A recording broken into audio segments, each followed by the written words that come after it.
Happy birthday Kavya. Happy birthday Monisha. Happy birthday நித்ரா.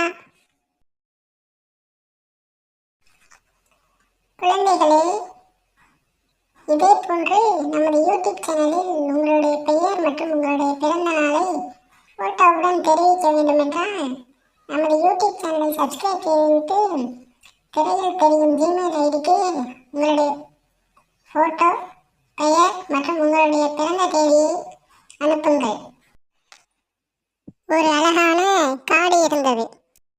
அந்த காட்டில் சோனா மற்றும் கோரி என்ற 2 பறவைகள் வாழ்ந்து வந்தது. அந்த 2 பறவைகளும் மரம் வெட்டும் வேலையை பார்த்து வந்தது.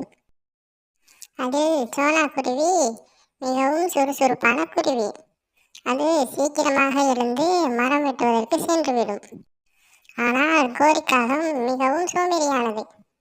அது என்றாவது ஒரு நாள் மட்டும்தான் மரம் வெட்டுவதற்கு செல்லும். சோனா குருவி தினமும் கடுமையாக வேலை செய்து ஒரு அழகான வீட்டை கட்டியது.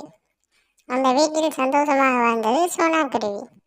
ஆனால் கோரிக்காகம் வேலை செய்வதற்கு சோம்பேறித்தனப்பட்டு கொண்டு வேலை செய்யாமல் ஒரு கூடு கட்டி அந்த கூட்டில் வாழ்ந்தது. இப்படியே சில நாள் கடந்து சென்றது.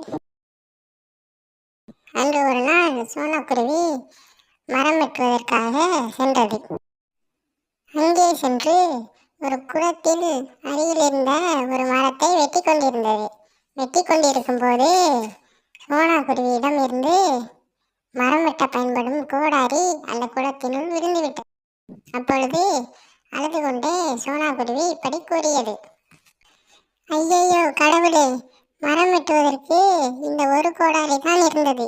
இப்பொழுது அதுவும் இந்த குளத்தில் விழுந்து விட்டதே. நான் இப்பொழுது மரம் வெட்ட கோடாரிக்கு என்ன செய்வது என்று புலம்பிக் கொண்டிருந்தது சோனா குருவி. அப்பொழுது அந்த குளத்தில் வசித்து வந்த ஒரு தேவதை அங்கே வந்து இப்படி கூறியது: பறவையே, எனக்கு நடந்தது அனைத்தும் தெரியும். உனக்கு அந்த குளத்தில் விழுந்த கோடாரியை தானே வேண்டும். இந்த குளத்தில் இந்த 3 கோடாரிகள் தான் இருந்தது.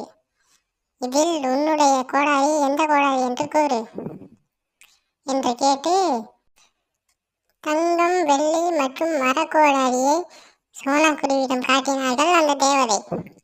அந்த சோனாவும் எந்த தயக்கமுமின்றி அந்த மரக்கோடாரி தான் என்று கூறியது.